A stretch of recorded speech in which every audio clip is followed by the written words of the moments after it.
Bismillahirrahmanirrahim. Assalamualaikum warahmatullahi wabarakatuh. Alhamdulillahirabbil alamin wassalatu wassalamu ala asyrafil anbiya'i wal mursalin wa ala alihi washabbihi ajma'in. Allahumma shalli ala sayyidina Muhammad. Yang kami hormati kepada Bapak pengajar praktik yang telah sedikiranya sudah sampai di hadapan kita semua. Kemudian kepada guru penggerak, calon guru penggerak yaitu Pak Swati SPD, kemudian kepada para peserta ikut untuk acara Pak Swati guru penggerak kita yang telah berhadir pada hari ini. Baik Bapak Ibu yang kami muliakan, saya sebagai pengganti daripada mewakili daripada kepala sekolah, karena Bapak Kepala Sekolah ada lebih kecantik. Jadi terima kasih kepada Bapak pengajar praktik. Dalam hal ini selaku saya mewakili daripada Bapak Kepala Sekolah menyampaikan terima kasih atas binaan selama ini kepada rekan kami ini yang ada di SMA Negeri 1 Sawang. Jadi barangkali dari guru kami ini masih banyak kekurangan-kekurangan yang tidak luput daripada kesalahan-kesalahan. Maka dari itu ya kami minta kepada Bapak pengajar praktik untuk membina, membimbing beliau. Kemudian dalam hal ini juga nanti mungkin barangkali beliau menyampaikan visi dan misi daripada dan dampak positif yang ada mungkin dari barangkali dari sekolah kita SMA Negeri 1 Sawang. Jadi sebagai mukadimah barangkali sebagai kata sambutan mewakili kepada sekolah, mungkin sambutannya cuma cukup sampai di sini. Sekali lagi saya sampaikan selaku wakil kepala sekolah kepada Bapak pengajar praktik, ini mungkin dalam beberapa bulan lagi ke depan benar-benar Bapak membimbing rekan kami ini supaya ya alhamdulillah untuk SMA Negeri 1 Sawang ya insyaallah beliau dan ada dua lagi rekan di bawahnya angkatan ke-11 ya. Jadi barangkali beliau kita minta doa supaya beliau ini terkabulkannya ya menjadi seorang guru penggerak. Barangkali itu saja penyampaian kami Bapak Ibu. Terima kasih atas segalanya. Kami akhiri wabillahi taufiq wal hidayah. Wassalamualaikum warahmatullahi wabarakatuh.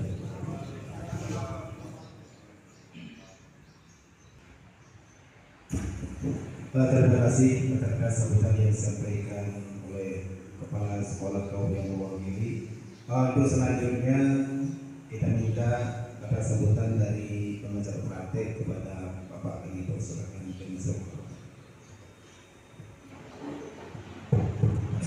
Bismillahirrahmanirrahim. Assalamualaikum warahmatullahi wabarakatuh. Puji syukur marilah sama-sama kita panjatkan kehadirat Allah Subhanahu wa taala yang mana berkah rahmat dan hidayahnya yang diberikan kepada kita semua sehingga kita bisa melaksanakan aktivitas kita sehari-hari. Salawat beserta salam marilah kita sanjungkan kehidupan kita kepada Nabi besar Muhammad sallallahu alaihi wasallam yang telah membawa kita umatnya dari alam kegelapan ke alam terang benderang, dari alam kebodohan ke alam yang penuh ilmu pengetahuan seperti kita rasakan bersama. Yang saya hormati Bapak Kepala SMA Negeri 1 Sawang yang mewakili, yang saya hormati Bapak Wakil Kepala Sekolah, seluruh dewan guru beserta staf karyawan dan pendidik SMA Negeri 1 Sawang yang telah berhadir, dan yang teristimewa Bapak Iswandi, salah satu calon guru penggerak angkatan 10 Kabupaten Aceh Selatan. Jadi kali ini tibalah Bapak Riswandi ingin menyampaikan. Ini maksud kami membuat kegiatan ini adalah beliau akan menyampaikan nanti visi guru penggerak yang telah beliau buat sebelumnya. Nah, ini merupakan salah satu tugas diklat calon guru penggerak angkatan 10. Ini sudah memasuki modul 1.4 ya Pak Suwandi ya. Kalau modul 1 itu dari atas 4 modul, ada modul 1.1, 1.2 dan 1.3. Nanti ada modulnya sampai 3. Nah, pada kegiatan diklat calon guru penggerak ini, guru penggerak dia akan berkomunikasi mengikuti diklat dengan fasilitator secara daring. Jadi guru penggerak itu mendapatkan tugas sesuai dengan modul dan itu berhubungan dengan fasilitator. Dan juga calon guru penggerak akan berkomunikasi dengan pengajar praktik. Jadi kami pengajar praktik sebagai pendampingan individu calon guru penggerak, yaitu pada saat pendampingan individu, kemudian pada saat kegiatan yoga karya. Jadi kalau misalnya ada segala sesuatu permasalahan, guru penggerak dan pengajar praktik bisa berkomunikasi. Dan alhamdulillah saya pun juga tidak menyangka Bapak Ibu mau berhadir di sini mendengarkan apa yang akan disampaikan oleh Bapak Suwandi. Terus terang sulit untuk mengumpulkan guru ini, karena ini memang tugas pribadi ya kan. Kalau punya tugas sekolah tidak karena tugas pribadi sih. Jadi alhamdulillah saya pun apresiasi Bapak Ibu. Mulai sini katanya pembahasan yang kedua ya dengan judul positif, dampak positif, dampak baiknya, dampak buruknya tidak ada di sini kan, ada baik, ada buruk. Tapi setelah saya hemat-hemat, saya dengar-dengar, saya baca-baca, bahkan ada tabel-tabelnya. Salah satu contoh tabelnya yang saya lihat tadi, ada tabel positif, ada tabel netral, ada tabel negatif. Ini kalau kita lihat dari judul, ini positif, sedangkan pembahasannya ada negatif, ada positif. Ini bukan mengoreksi, kan? Bukan mengoreksi. Apakah ini sesuai judul dengan pembahasannya? Ini suatu masukan supaya calon penggerak ini lebih ya ke depan lebih bagus lah ya kan. Ini pembahasannya ada negatif, ada positif, sedangkan judulnya yang berbicarakan baik-baik saja kan. Seandainya kan begitu pemahamannya kita bawa. Nah ini saya rasa itu saja, dan saya mohon maaf kepada Bapak Guru Penggerak, bukan saya mengoreksi, bukan ya. Dan saya akhiri, assalamualaikum warahmatullahi wabarakatuh. Memang luar biasa pertanyaan beliau ini. Pas Pak Armia memberikan pertanyaan, jantung kita ini gedak-geduk seperti itu ya. Luar biasa. Terima kasih kepada Pak Armia yang telah bertanya tadi ya dengan sangat baik tentang materi atau judul pada pagi yang berbahagia ini. Memang judulnya dampak positif, tetapi ada isinya yang negatif kan, seperti itu. Dampak positif itu akan terlihat apabila ada dampak negatifnya Pak. Jadi ketika ada dampak negatif disebutkan, oh berarti ini yang positif. Jadi untuk membedakan yang positif dengan negatif itu harus ada kedua-duanya. Jadi kalau satu saja yang kita paparkan, tidak ada yang yang pasangannya, itu yang positif akan muncul. Itu seperti itu. Itu yang bisa saya jawab, apa mungkin akan dipaparkan atau ditambah oleh pendamping saya.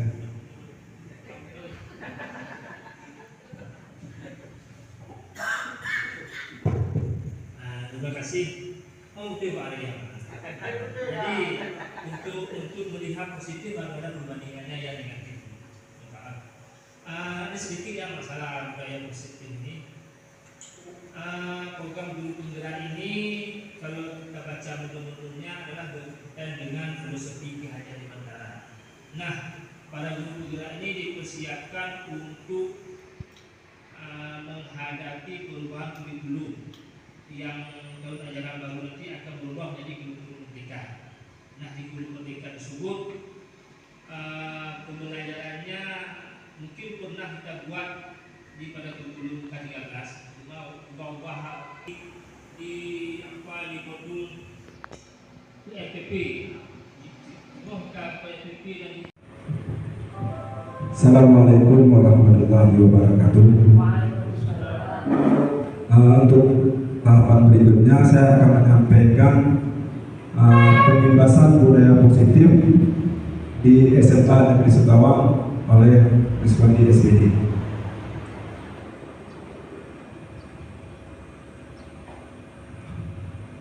Materi yang akan kita bahas pada pertemuan pada pagi yang berbahagia ini, yang pertama adalah memotivasi perilaku manusia. Yang kedua, keyakinan kelas. Yang ketiga, kebutuhan dasar. Yang keempat, posisi kontrol. Kemudian yang kelima, segitiga restitusi. Jadi ada 5 materi kita yang akan kita bahas pada pagi yang berbahagia ini. Kita bahas satu persatu. Yang berikutnya, motivasi perilaku manusia. Yang satu, untuk menghindari ketidaknyamanan atau hukuman. Ini sudah lumrah pada diri kita. Kita tidak suka yang namanya tidak nyaman atau tidak hukuman. Kita tidak suka yang namanya hukum. Dihukum pun kita tidak suka, Bapak Ibu kan? Siapapun yang namanya manusia itu hukum tidak suka. Kemudian untuk mendapatkan imbalan atau penghargaan dari orang lain, kita sebagai manusia butuh yang namanya mendapatkan imbalan atau penghargaan dari orang lain. Kemudian yang ketiga, untuk menjadikan orang yang mereka inginkan dan mereka hargai diri sini dengan nilai-nilai yang mereka percaya. Jadi yang tiga ini juga mereka ingin dihargai dengan nilai-nilai yang mereka percaya. Jadi susah untuk merubah apa yang mereka percayai. Daripada kita untuk merubah apa yang mereka percayai, kita lebih baik menghargai apa yang mereka percayai. Berikut keyakinan kelas yang materi yang berikutnya. Yang pertama, keyakinan kelas atau tindakan atau perilaku yang kita lakukan di dalam kelas dapat menentukan terciptanya sebuah lingkungan positif. Jadi itu yang disebut dengan keyakinan kelas. Tindakan atau perilaku yang kita lakukan di dalam kelas dapat menentukan terciptanya sebuah lingkaran atau lingkungan positif. Yang kedua, perilaku atau warga kelas tersebut menjadi sebuah kebiasaan yang akhirnya terbentuk sebuah budaya positif. Jadi kebiasaan itu adalah budaya. Jadi kalau budayanya kebiasaan kita baik, jadi budaya positifnya itu akan baik. Sebaliknya kalau budaya kita kebiasaan kita buruk, jadi budaya positif yang ada di kelas itu akan buruk juga. Kemudian berikutnya, untuk terbentuknya budaya positif, pertama-tama perlu diciptakan dan disepakati keyakinan kelas. Mungkin ini sudah kita terapkan di kelas-kelas kita. Jadi sebelum kita masuk, kita buat kesepakatan kelas. Nanti juga ada pembahasannya lebih lanjut. Misalnya datang tepat waktu, kemudian pergantian jam seperti apa, kemudian pakaian, atribut sekolah dan sebagainya. Itu disebut dengan keyakinan kelas yang disepakati. Berikut identitas gagal, identitas berhasil. Yang mana dikatakan gagal, yang mana dikatakan berhasil bisa kita lihat dari sini Bapak Ibu. Yang pertama yang identitas gagal itu yang namanya hukuman. Hukuman suatu yang menyakitkan, suatu yang menyakitkan harus terjadi. Jadi kita sakit, kita beri hukuman kepada orang lain, itu namanya hukuman. Kemudian tidak nyaman untuk murid, anak untuk jangka waktu panjang, itu salah satu hukuman juga. Jadi gagal. Kemudian korban mendapatkan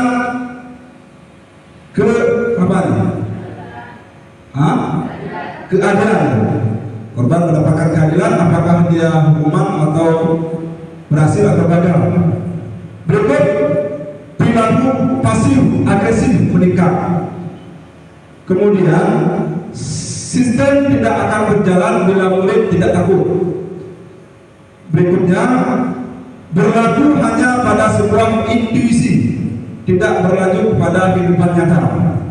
Kemudian peraturan adalah kamu harus, misalnya seperti itu dalam bentuk hukuman. Kemudian murid kesering anak membenci peraturan. Nanti kalau kurang jelas bisa dijelaskan oleh BP. Berikut sanksi atau konsekuensi. Semua harus terjadi.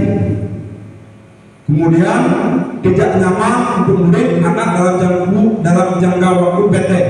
Itu disebut konsekuensi.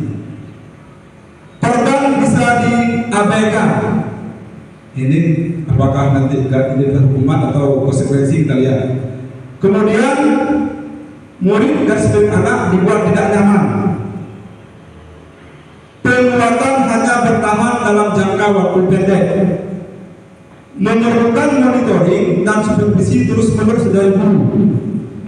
Kemudian membantu penerapan mengikuti peraturan dalam masyarakat. Berikutnya, apa peraturannya?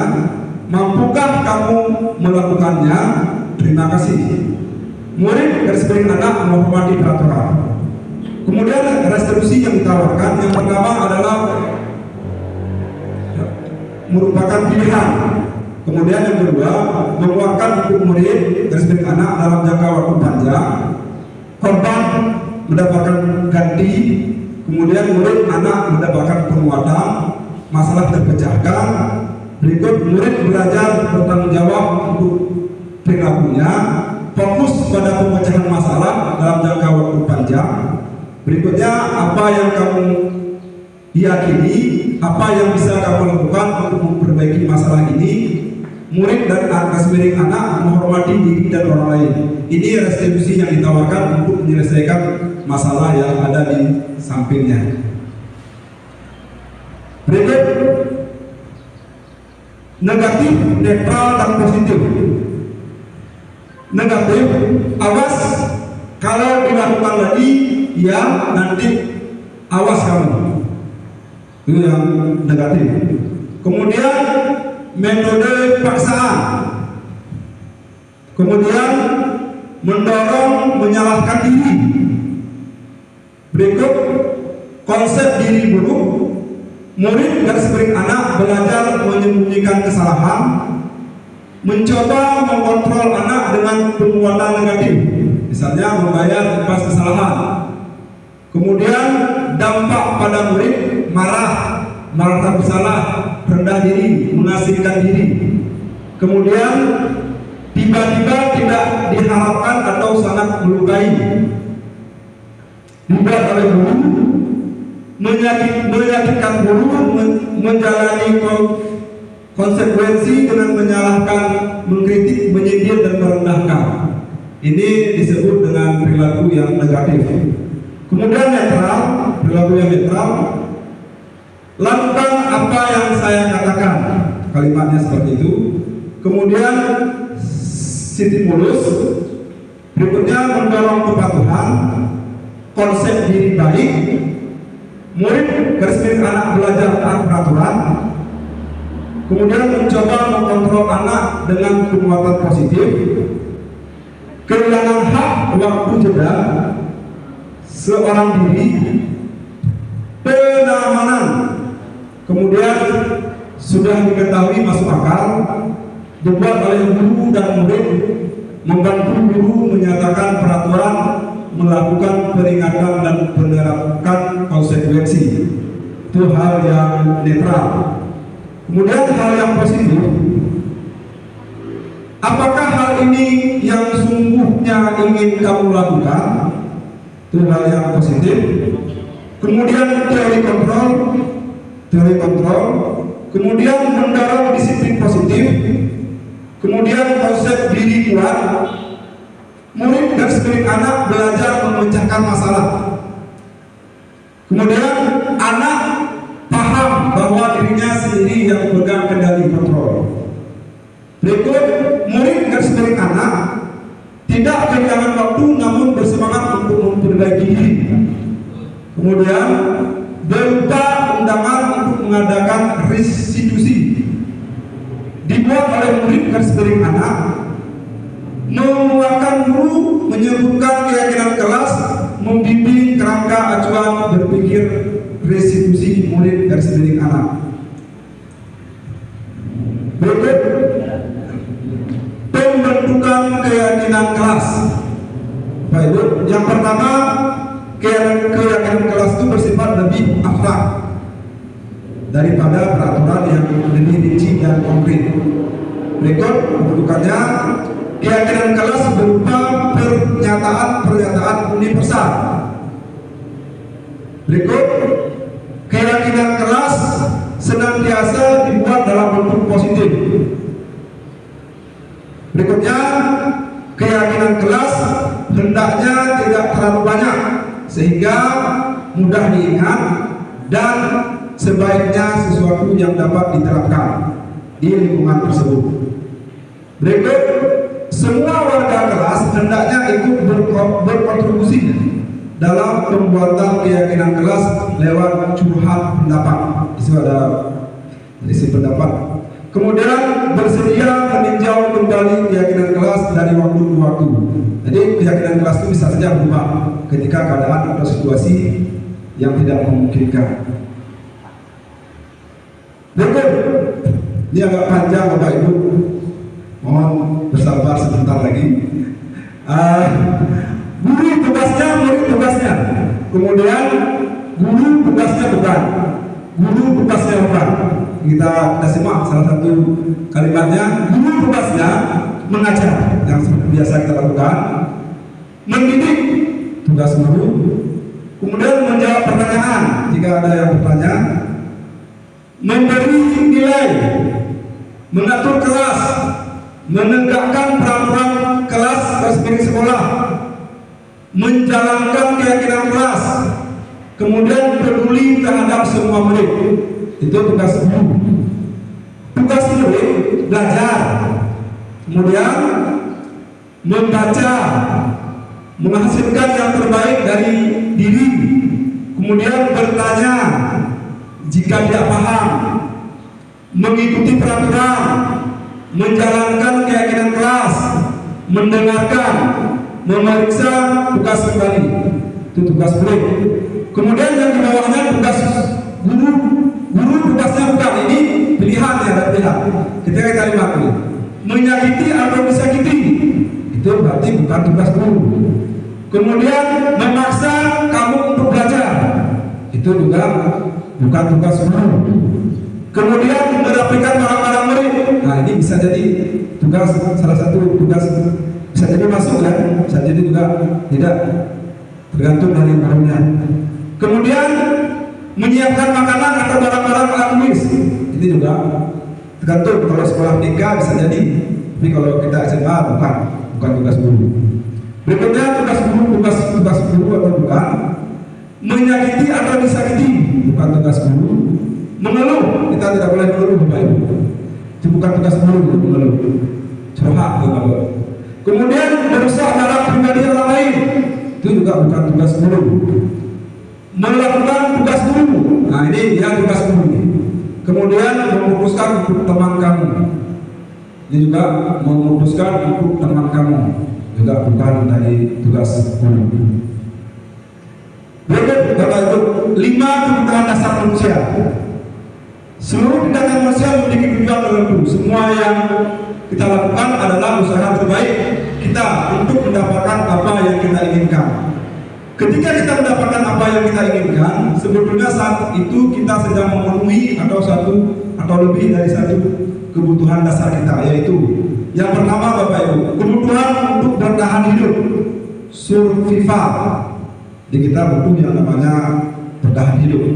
Kemudian kebutuhan dasar manusia, cinta dan kasih sayang. Berikut kebebasan. Kemudian berikutnya kesenangan dan kekuasaan. Ini 5 kebutuhan dasar manusia. Mungkin walaupun tidak saya sampaikan, Bapak Ibu pasti sudah paham yang namanya kebutuhan dasar manusia. Terlanjut Bapak Ibu, ini mohon maaf agak panjang. 5 posisi kontrol. Ada 5 posisi kontrol Bapak Ibu. Yang pertama pendukung, seperti yang kita jelaskan tadi. Kemudian pembuat orang merasa bersalah. Kemudian teman, motivator dan manajer. Misalnya kalau penghukum menghukum secara langsung, itu disebut dengan penghukum. Kalau dikatakan pembuat merasa bersalah, misalnya nanti ada juga contoh yang ada di sini. Saya paparkan contohnya, misalnya saya sampaikan pada anak-anak, kalau misalnya anak itu terlambat, ini nanti bapak marah kepala sekolah, itu kita merasa bersalah pada diri anak. Ini kalau kamu telat, bapak nggak enak teman kepala sekolah, gimana bapak nanti ngomong-ngomong kepala sekolah, itu disebut dengan contoh membuat orang merasa bersalah. Kemudian teman, kamu jangan ulangi lagi ada hal seperti itu, seperti teman. Coba masuk ke dalam kelas. Kemudian pemantau. Yang terakhir ada yang namanya manajer. Nanti juga akan dibahas satu persatu gitu. Ini yang sangat baik di sini 5 posisi kontrol itu adalah kita sebagai manajer. Sangat baik. Yang pertama arti penghukum tadi. Penghukum, seorang penghukum bisa menggunakan hukum fisik, hukum verbal. Orang-orang yang menjalankan posisi penghukum senantiasa mengatakan bahwa sekolah memerlukan sistem atau alat yang dapat lebih menekankan murid-murid. Lebih dalam lagi, guru-guru yang menerapkan posisi penghukum akan berkata, patuhi aturan saya atau awas, contohnya. Kemudian kamu selalu salah, kamu selalu saja salah, penghukum. Selalu pasti selalu yang terakhir selesai. Yang bukan dari TBK yang itu dia. Guru seperti ini senantiasa percaya hanya satu cara agar pembelajaran bisa berhasil, yaitu cara penghukum. Kemudian yang berikutnya nomor 2 tadi, membuat orang merasa bersalah. Posisi ini biasanya guru akan bersuara lebih lembut. Pembuatannya orang merasa bersalah, akan menggunakan keheningan yang membuat orang itu merasa tidak nyaman, bersalah atau rendah diri. Kata-kata yang keluar dengan lembut akan seperti ini. Ibu sangat kecewa sekali dengan kamu. Bapak harus memberitahu kamu. Beberapa kali Bapak harus memberitahu kamu. Kemudian bagaimana coba kalau orang tua kamu tahu kamu berbuat seperti ini? Itu kalimat-kalimat membuat orang merasa bersalah. Di posisi ini murid akan memiliki penilaian diri yang buruk tentang diri mereka. Murid tidak berharga dan telah mengecewakan orang-orang yang disayanginya. Jadi itulah disebut dengan membuat orang merasa bersalah.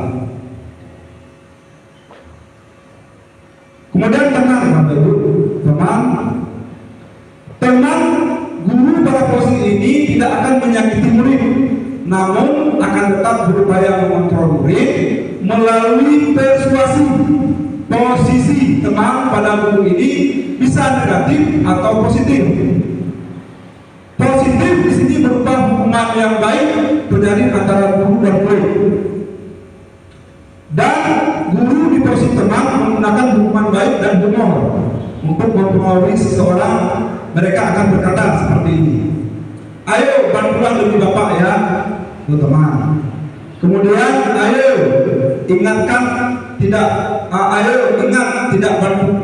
bantuan Bapak selama ini.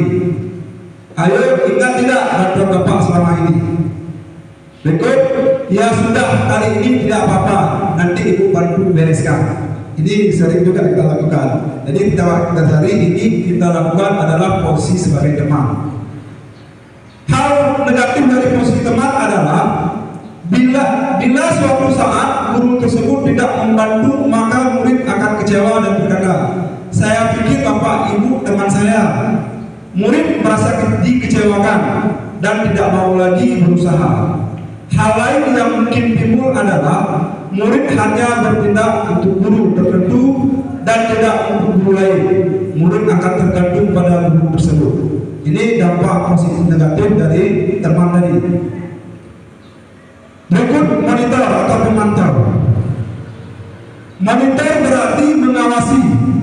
Pada saat kita mengawasi, kita bertanggung jawab atas perilaku orang-orang yang kita awasi. Posisi pemantauan berdasarkan pada peraturan-peraturan dan konsekuensi. Dengan menggunakan saksi konsekuensi, kita dapat memisahkan hubungan pribadi kita dengan murid sebagai seorang yang menjalankan posisi pemantau. Pertanyaan yang diajukan oleh seorang pemantau, peraturannya apa? Misalnya, tanyakan. Peraturannya apa? Itu pertanyaannya. Kemudian, apa yang lebih kamu lakukan? Apa yang telah kamu lakukan? Itu pemantau. Kemudian, sanksi atau konsekuensinya apa? Itu pemantau. Seorang pemantau sangat mengandalkan perhitungan catatan data yang dapat digunakan sebagai bukti perilaku seseorang. Posisi ini akan menggunakan trigger, slip, catatan, daftar cek. Posisi pemantau sendiri berawal dari teori stimulus respon yang menunjukkan tanggung jawab guru dalam mengontrol murid. Berikutnya Bapak Ibu, manajer. Ini yang terakhir, manajer, tentang 5 posisi kontrol tadi. Manajer, posisi terakhir manajer adalah posisi mentor, di mana seorang guru berbuat sesuatu bersama dengan murid, mempersilahkan murid mempertanggungjawabkan perilakunya, mendukung murid agar dapat menemukan solusi atas permasalahannya sendiri. Seorang manajer yang telah memiliki keterampilan diposisikan teman maupun pemantau, dengan demikian bisa jadi di waktu-waktu tertentu kembali kepada kedua posisi tersebut bila diperlukan. Namun bila kita menginginkan murid kita menjadi manusia yang merdeka, mandiri dan bertanggung jawab, maka kita perlu mengajukan kepada restitusi yang dapat menjadikan murid kita seorang manajer. Bagi dirinya, dia manajer, murid diajak untuk menganalisis kebutuhan dirinya maupun kebutuhan orang lain. Di sini penekanan bukan pada kemampuan membuat konsekuensi, namun dapat berkolaborasi dengan murid bagaimana memperbaiki kesalahan yang ada. Seorang manajer akan kesalahan yang ada. Seorang manajer akan berkata, apa yang kita yakini, kembali keyakinan kelas tadi. Kemudian, jika kamu meyakininya, apakah kamu bersedia memperbaikinya? Itu kalimat dari manajer. Jika kamu memperbaiki ini, hal ini menunjukkan apa tentang dirimu. Kemudian, apa rencana kamu untuk memperbaiki hal ini? Tugas dari seorang manajer bukan untuk mengatur perilaku seorang. Kita membimbing murid untuk mendapatkan mengatur diri seorang manajer, bukannya memisahkan murid dari kelompoknya, tetapi mengembalikan murid tersebut ke kelompoknya dengan lebih baik dan kuat. Ini tugas manajer. Jadi diharapkan oleh 5 posisi kontrol ini kita ada di manajer Bapak Ibu. Nah, jadi kalau selama ini kira-kira kita ada gambarannya kita di posisi mana? Apakah teman, penghukum, kemudian merasa bersalah, apa di manajer? Itu ada jawabannya pada diri Bapak Ibu masing-masing. Jadi kalau bisa kita ada di manajer. Itu harapan dari disampaikan ini. Berikut restitusi. Sebagai seorang guru, ketika murid telah melakukan kesalahan, tindakan mana yang akan Anda lakukan? 1. Anda menunjukkan kesalahannya dan memintanya melihat kesalahannya baik-baik. Berikutnya, Anda mengatakan kau seharusnya tahu bagaimana kamu seharusnya bertindak. Berikutnya, Anda mengingatkan murid Anda akan kesalahan yang sama di waktu sebelumnya. Kemudian Anda akan bertanya padanya, kenapa kamu melakukan sesuatu seharusnya tidak kamu lakukan. Ini restitusi yang ditawarkan ketika murid melakukan kesalahan. Tindakan mana di antara ini yang kita pilih? Jadi jawabannya sudah ada sama Bapak Ibu. Jika Anda melakukan tindakan-tindakan di atas, mungkin Anda membuat murid Anda merasa anak yang gagal. Jika kita salah mengambil dari restitusi yang ditawarkan di sini, jadi kita bisa merasa anak yang kita buat murid yang kita merasa bersalah tadi, jadi merasa gagal. Restitusi, sebuah cara menanamkan disiplin positif pada murid. Restitusi adalah proses menciptakan kondisi bagi murid untuk memperbaiki kesalahan mereka, sehingga mereka bias kembali pada kelompok mereka dengan karakter yang lebih kuat. Itu menurut Gosen 2004. Kemudian restitusi juga adalah kolaborasi yang mengajarkan murid untuk mencari solusi untuk masalah dan dapat membantu murid yang berpikir tentang orang seperti apa yang mereka inginkan dan bagaimana mereka harus memperbaiki orang lain. Menurut pendapat Kelson Gosen 1996. Restitusi. Melalui restitusi, ketika murid berbuat salah, guru menanggapi dengan cara yang memungkinkan murid membuat evaluasi internal tentang apa yang dapat mereka lakukan untuk memperbaiki kesalahan mereka dan dapat kembali harga dirinya. Restitusi menguntungkan korban, tetapi juga menguntungkan yang berbuat salah. Itu dari kelebihan dari restitusi. Lanjut Bapak Ibu kan.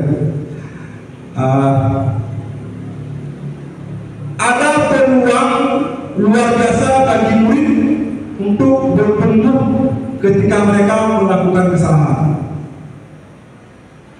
1. Bukankah pada hakikatnya begitulah cara kita belajar? Murid perlu bertanggung jawab atas perilaku yang mereka pilih. Namun mereka juga dapat memilih untuk belajar dari pengalaman dan membuat pilihan yang lebih baik di waktu yang akan datang. Itu ada peluang luar biasa bagi murid untuk bertumbuh ketika mereka melakukan kesalahan.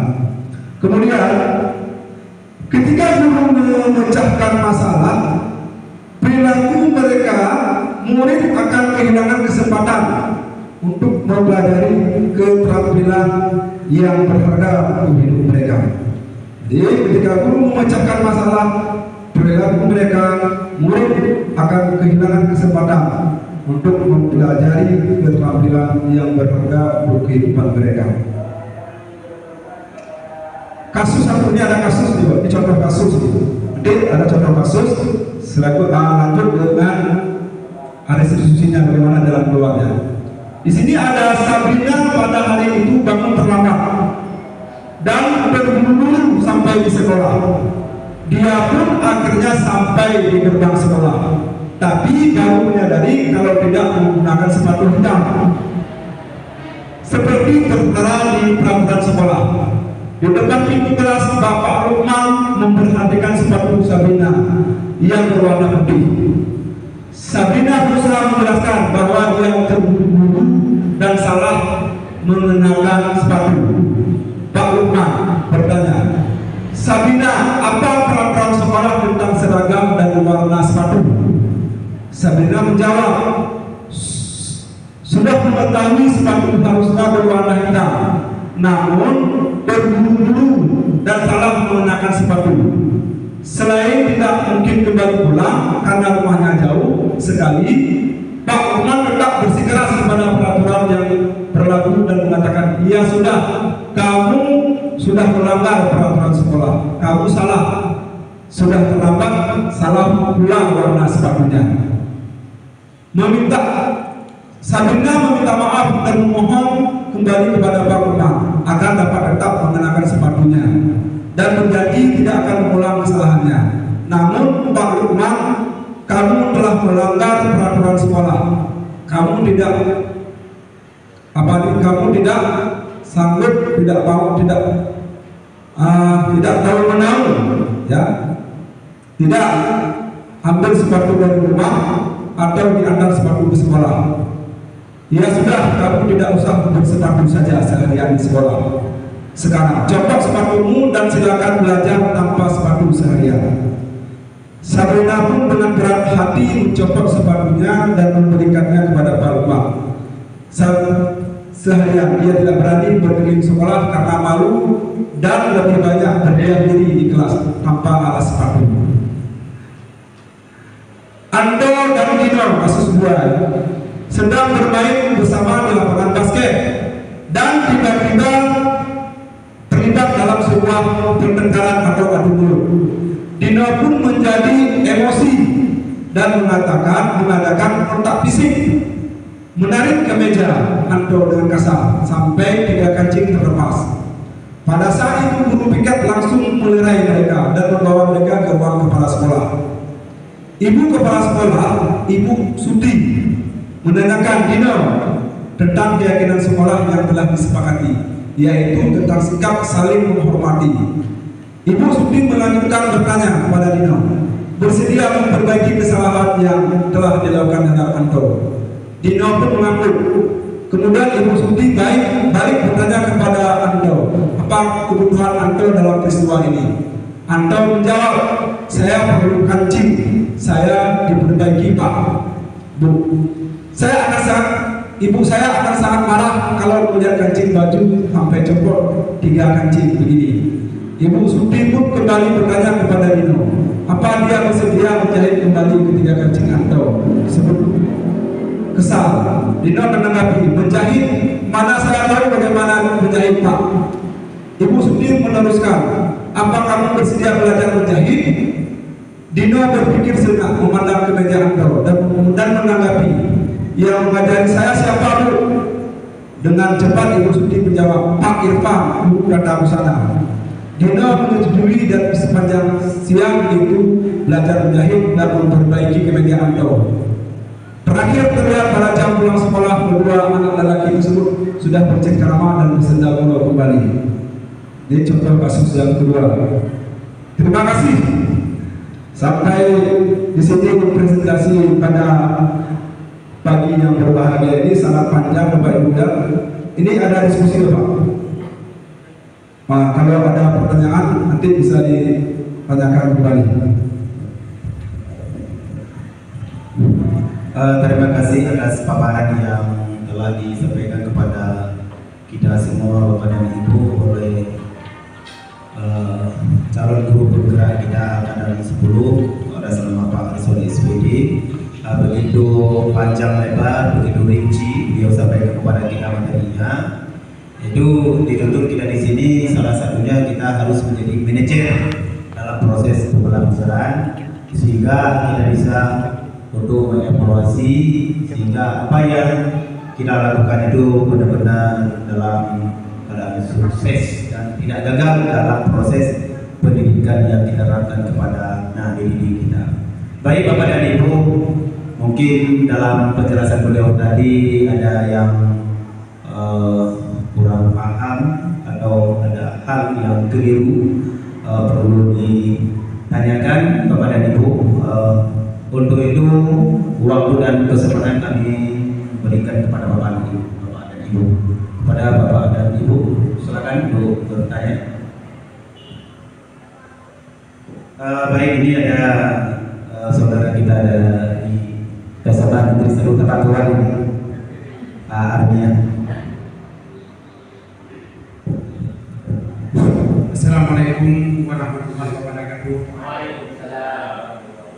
Terima kasih kepada pembawa acara dan bapak-bapak semuanya yang telah mengizinkan saya untuk memberi pertanyaan bahwa calon penggerak Bapak Iswandi menurut saya luar biasa.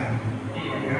Bahkan beliau belum bisa dikatakan bisa menjadi Bapak untuk perubahan.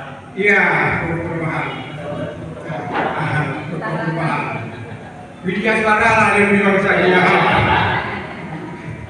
Yang kita masuk kepada masalah, kalau tidak salah ini pembahasan yang kedua, ya, dengan judul positif, dampak positif, dampak baiknya, dampak buruknya tidak ada di sini kan, ada baik, ada buruk. Tapi setelah saya hemat-hemat, saya dengar-dengar, saya baca-baca, bahkan ada tabel-tabelnya. Salah satu contoh tabelnya akan saya lihat tadi. Ada tabel positif, ada tabel netral, ada tabel negatif. Ini kalau kita lihat dari judul, ini positif. Sedangkan pembahasannya ada negatif, ada positif. Ini bukan mengoreksi, kan? Bukan mengoreksi. Apakah ini sesuai judul dengan pembahasannya? Ini suatu masukan supaya calon penggerak ini lebih ke depan lebih bagus lah, kan? Nah, ini pembahasannya ada negatif, ada positif. Sedangkan judulnya yang dibicarakan baik-baik saja, kan? Seandainya kan begitu pemahamannya ke bawah. Nah, ini saya rasa saja, dan saya mohon maaf kepada Bapak Guru Penggerak, bukan saya mengoreksi, bukan, ya. Dan saya akhiri, assalamualaikum warahmatullahi wabarakatuh. Memang luar biasa pertanyaan beliau ini. Pas Pak Armia memberikan pertanyaan, jantung kita ini kendak-kenduk seperti itu, ya. Luar biasa. Pertanyaan beliau Pak Iswandi menyampaikan tentang masalah topiknya, judulnya. Jadi judulnya dampak positif, sementara dalam isinya itu ada dampak positif, ada dampak negatif. Kata beliau, ini bukan beliau menggurui, akan tetapi sama-sama kita meluruskan supaya ke depan lebih bagus dan lebih mantap. Dan apa yang disampaikan oleh Pak Iswandi ini, saya sependapat dengan Pak Armia, luar biasa. Kami ini guru dan keluarga besar SMA Negeri 1 Sawang ini merasa bangga dengan apa yang dipaparkan oleh Pak Iswandi, luar biasa. Untuk itu mungkin ada dari Ibu, mewakili Ibu, satu pertanyaan. Tidak ada yang lain kalau Bapak? Baik, kalau ada pertanyaan, kita minta kesediaan waktu dan kesempatan kepada Pak Iswandi untuk menjawab apa yang telah ditanyakan oleh Pak Armia. Baik, terima kasih kepada Pak Armia yang telah bertanya tadi dengan sangat baik tentang materi atau judul pada pagi yang berbahagia ini. Memang judulnya dampak positif, tetapi ada isinya yang negatif, seperti itu. Dampak positif itu akan terlihat apabila ada dampak negatifnya, Pak. Jadi ketika ada dampak negatif disebutkan, berarti ini yang positif. Jadi untuk membedakan yang positif dengan negatif itu harus ada kedua-duanya. Jadi kalau satu saja yang kita paparkan, tidak ada yang yang pasangannya, itu yang positif akan muncul. Seperti itu. Itu yang bisa saya jawab, Bapak. Mungkin akan dipaparkan oleh tambahan oleh pendamping saya.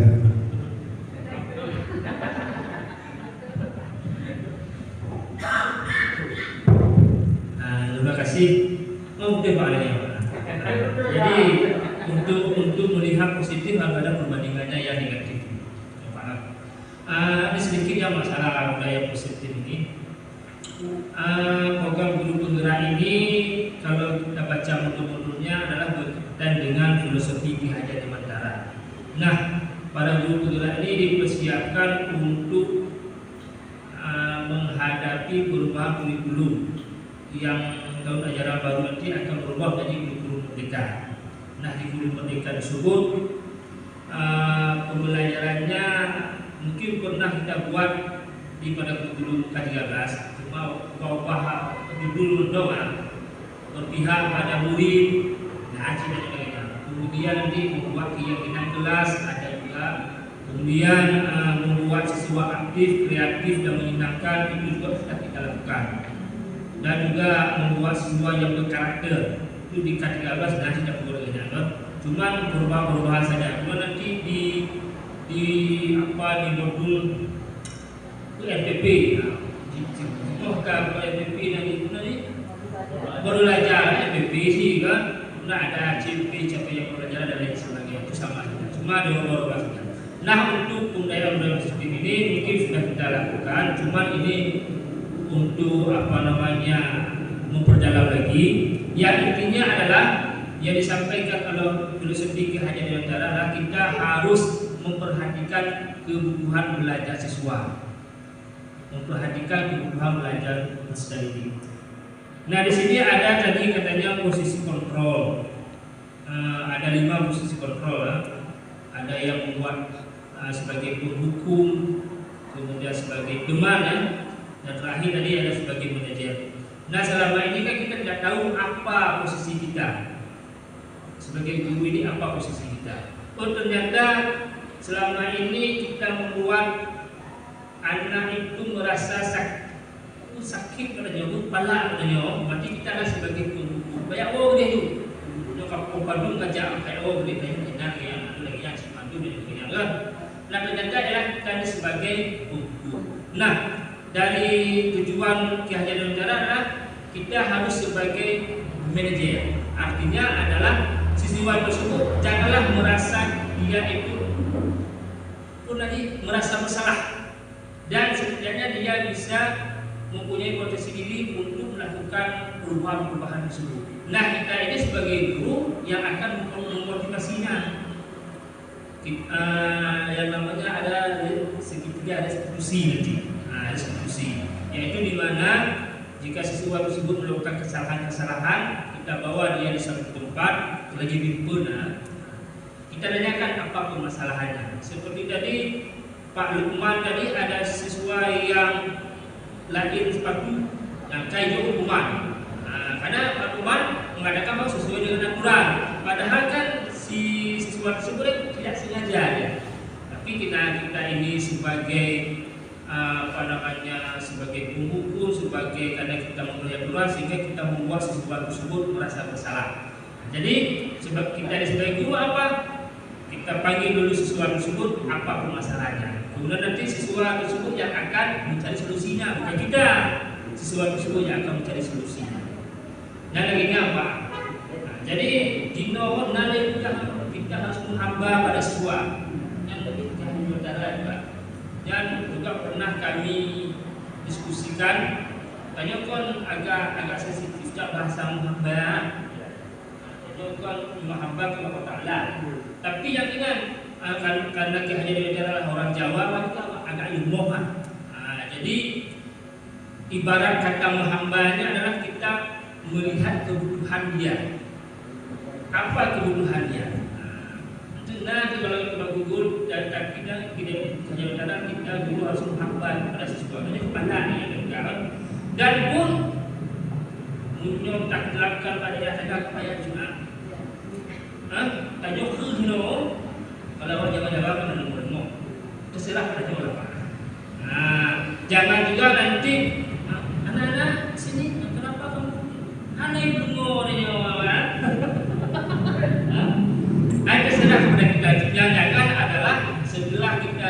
dia kita marah, janganlah dia sakit hati kepada kita. Tidak boleh ini.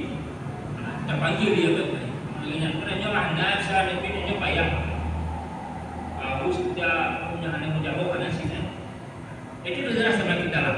Yang penting intinya adalah Ki Hajar Dewan Dalam katakan bahwa proses belajar mengajar harus mengedepankan kebutuhan belajar siswa.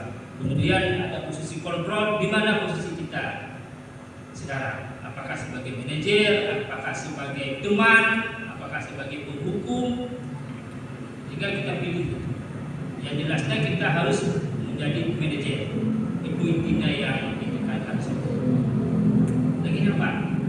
Jadi benda positif kita harus ada negatif Pak, supaya ada perbandingan nanti. Oh ini negatifnya, ini positif. Oke Pak, sekian.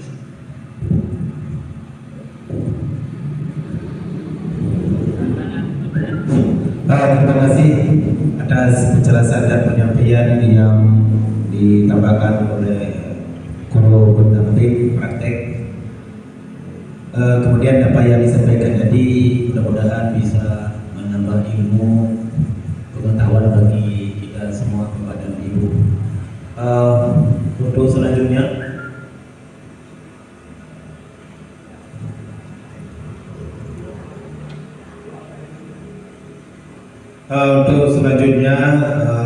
penutup. Jadi untuk penutup ini kita tutupkan dengan doa. Untuk doa penutup ini kita minta kesediaan Pak Henry Rustam SPD pada beliau dengan kesempatan dan waktu kami mempersilakan dengan sholat. Saya selaku pembawa acara mungkin ada kesalahan dan kekurangan, ada kata-kata yang keliru di situ. Saya mohon maaf sebesar-besarnya. Saya akhiri bila taufiq wal hidayah. Assalamualaikum warahmatullahi wabarakatuh.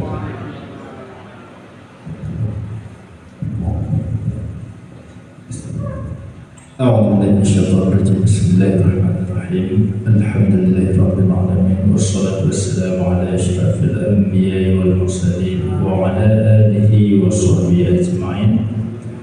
Allahumma ighfir lana dhunubana wa liwalidayna warhamhuma kama rabbayana saghiran wa li jaddina wa li jaddatina wal masyayikhina wa li jami'il muslimin wal muslimat wal mu'minina wal mu'minat al ahya'i minhum wal amwat innaka ala kulli syai'in qadir. Allahumma iftah lana wal khair wa babal barakah wa babal quwwah wa babal ni'mah wa babal sihah wa babal rizq wa babal salamah wa babal jannah bi rahmatika ya arhamar rahimin. Allahumma inna nas'aluka salamatan fid din wa afiyatan fil jasad wa ziyadatan fil 'ilm wa barakatan fil rizq wa tawbatan qabla al-maut wa rahmatan 'inda al-maut wa maghfiratan ba'da al-maut.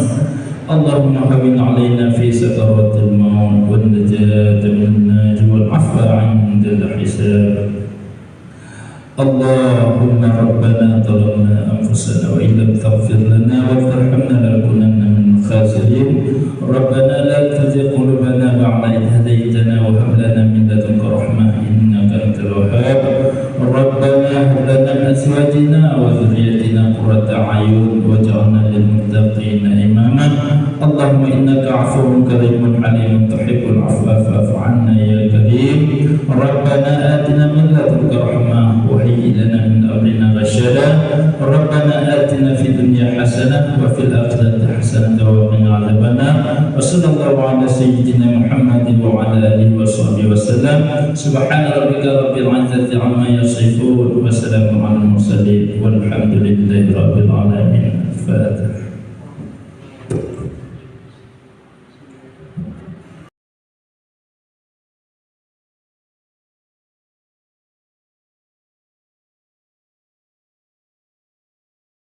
Warahmatullahi wabarakatuh. Waalaikumsalam warahmatullahi wabarakatuh. Bagaimana kabar anak-anak semua? Baik. Alhamdulillah kita masih diberi kesehatan oleh Allah Subhanahu wa taala sehingga kita bisa berkumpul pada kelas 10 bisa. Kemudian pada hari ini kita akan membuat suatu keyakinan kelas.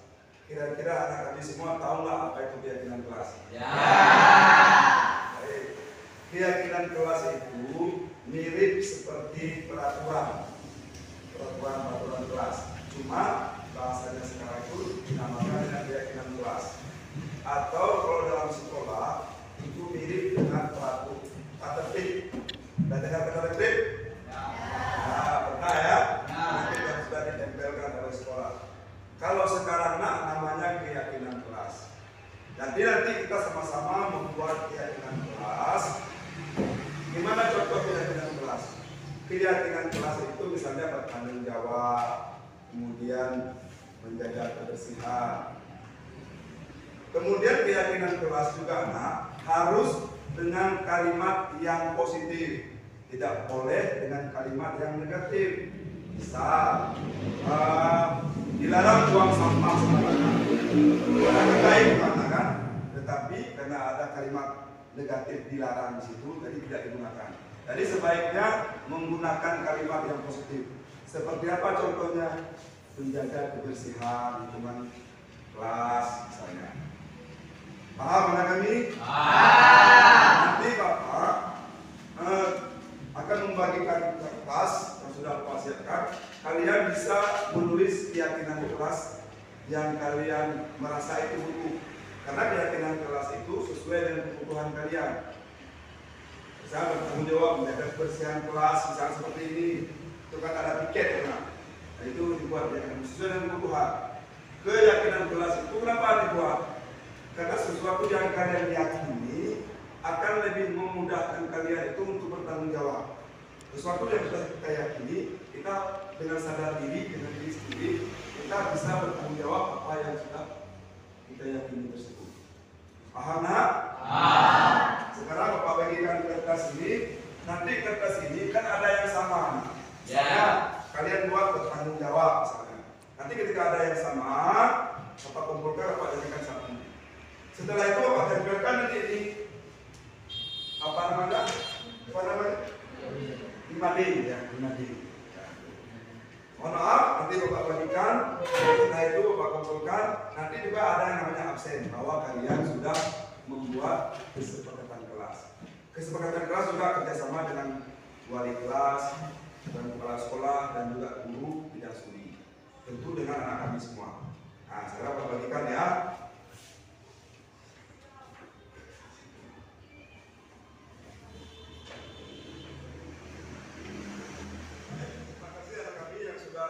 Menulis keyakinan kelas sesuai dengan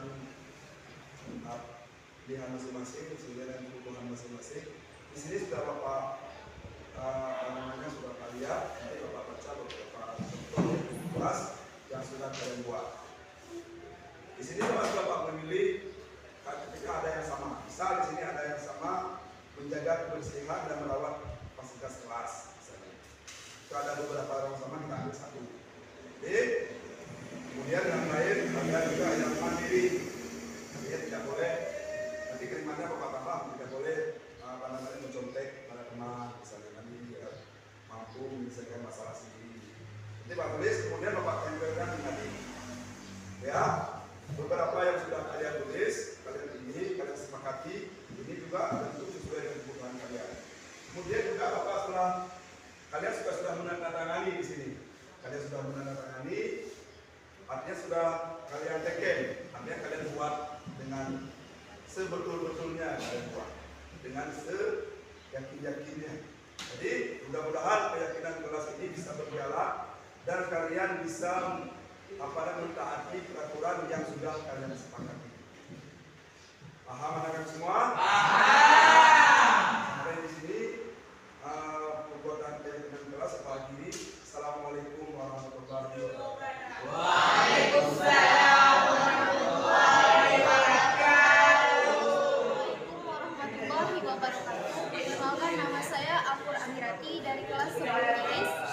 Menurut saya sangat penting karena keyakinan kelas dapat diterapkan untuk membangun budaya positif di lingkungan sekolah. Dengan adanya keyakinan kelas di setiap kelas diharapkan mampu mewujudkan tujuan dari pendidikan yang lebih berorientasi kepada nilai luhur Pancasila, profil belajar Pancasila. Demikian, terima kasih. Assalamualaikum.